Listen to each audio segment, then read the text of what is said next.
একটি গ্রামে দুটি বন্ধু বাস করত। একেবারে বাল্য বন্ধু। ছোট থেকে তারা একসাথে মানুষ হয়েছে, কিন্তু তাদের চরিত্র ছিল একেবারে ভিন্ন। একজন ছিল প্রচণ্ড ফর্সা সুন্দর, একজন ছিল কালোকুলো। একজন করত চাকরি, একজন ছিল চাষা। যদিও চাকরি করত আরও চাষা ছিল, তাহলেও দুটি বন্ধুর মধ্যে ভীষণ ভাব ভালোবাসা ছিল। একজন গ্রামের মধ্যেই চাষবাস করে দিন কাটাতো, জীবন জীবিকা ছিল চাষবাস। আর একজন যিনি টিচার ছিলেন, তিনি বাইরে বেরোতেন, বাইরে জগতের সঙ্গে তার যোগাযোগ ছিল। আর তিনি শহর গ্রাম সমস্ত কিছু দেখে এসছেন, ঘুরে এসছেন। অথচ কৃষক, সে কখনোই তার গ্রাম থেকে বেরিয়ে অন্য কোথাও যায়নি। কি করে যাবে? তার গরু আছে, বাছুর আছে, জমি আছে, জায়গা আছে, এইগুলো দেখতে দেখতেই তো তার জীবন কেটে গেল। একদিন সেই দুই বন্ধু ঠিক করলো, মেয়ের যখন শহরে বিয়ে দিয়েছে, মেয়ের বাড়িতে শহরে বেরিয়ে আসবে। কারণ তার কৃষক বন্ধুটি কখনোই শহর দেখেনি। জীবনটা তার চাষবাস, গরু দেখাশোনা করতে করতেই চলে গেল। অতএব শহরে গিয়ে কিছুদিন থেকে কৃষক বন্ধুটিকে মাস্টারমশাই বন্ধু কিছুদিন শহর ঘুরিয়ে আনবে।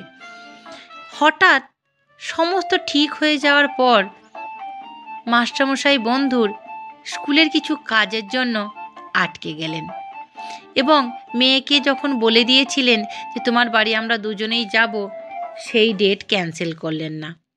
পাঠিয়ে দিলেন কৃষক বন্ধুকে তার মেয়ের বাড়ি শহর দেখার জন্য। কৃষক বন্ধু দুপুর দুপুর পৌঁছে গেল। মেয়ে তাকে স্টেশন থেকে নিয়ে গেল বাড়ি। কত শাক সবজি, কুমড়ো, ফল ফুল, জমির অনেক ফসল সে নিয়ে গেছে, মেয়েকে দিল, বন্ধুর মেয়েকে দিল। সে তো পেয়ে ভীষণ খুশি। সে এত ট্রেন, ট্রাম, গাড়ি, রিক্সা দেখে তো কৃষক হতভম্ব। সে শহরেই জীবনে প্রথমবার দেখল। অনেক যত্ন আত্তি করে খাওয়া দাওয়া করিয়ে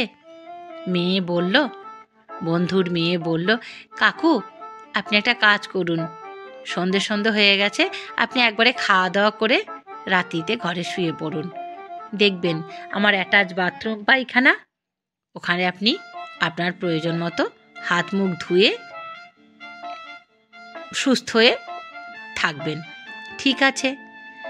গ্রাম তো দেখেছে, কিন্তু শহর তো এই প্রথমবার দেখছে। এত লাইট, এত ট্রাম, এত সমস্ত কিছু, এত বিজলি বাতি এই প্রথমবার সে দেখছে। মেয়েটি বলল, বন্ধুর মেয়ে বলল, কাকাবাবু আপনি খেয়ে দিয়ে রাতে শুয়ে পড়ুন, কালকে সকালে আপনাকে আমি পুরো শহর ঘুরে দেখাবো। বলল ঠিক আছে। খাওয়া দাওয়া করে শুয়ে পড়েছে। শুয়ে পড়ার পর সকাল হয়েছে। মেয়েটি এসে বাবার বন্ধুকে দেখতে এসেছে। বলল, কাকাবাবু কীরকম লাগলো রাত্রি? বলল, ভালো লাগলো মা, কিন্তু তোমার পায়খানাটা বড় উঁচুতে। বলে, কেন কাকাবাবু পায়খানা বড় উঁচুতে? বললো, না রাতের বেলা আমি উঠে তোমার ঘরে দিনের মতো খিটখিট করে আলো জ্বলছে মা, কিন্তু কোথাও তোমার আমি পায়খানা খুঁজে পেলাম না। বড় কষ্ট করে আমি কিন্তু পায়খানা করেছি মা, এত উঁচুতে আবার পায়খানা কেউ করে? বন্ধুর মেয়েটি বাথরুমে গিয়ে দেখলো অ্যাটাচ বাথরুম পায়খানার মধ্যে কোনো জল, কোনো কিচ্ছু পড়ে নেই। তাহলে কাকু পায়খানা করেছে কোথায়? সমস্ত খুঁজতে খুঁজতে দেখলো ডাইনিং টেবিলের পাশে হাত ধোয়ার যে বেসিনটা ছিল, সেই বেসিনের মধ্যে কাকু উঠে পায়খানা করে রেখেছে। না জানলে যা হয়। আমি বৈশাখী বলছি, আমি ভীষণ ভালো আছি তোমাদের ভালোবাসায়, তোমাদের স্নেহে। তোমরা এভাবেই আমাকে আগিয়ে নিয়ে যাও। তোমরা আমার পরিবার, তোমরা আমার বন্ধু। তোমরা যদি আমার সাহায্য না করবে তাহলে আমি কি করে আগাবো? তোমাদের সাহায্য আমার ভীষণ দরকার। আমার গল্প যদি ভালো লাগে নিজেদের নিকট আত্মীয়ের সঙ্গে আমার এই গল্প শেয়ার করো, আর চ্যানেলটিকে সাবস্ক্রাইব করো। কমেন্ট করে জানিও কেমন লাগলো তোমাদের এই কৃষকের গল্প। ভালো থেকো, সুস্থ থেকো, নমস্কার।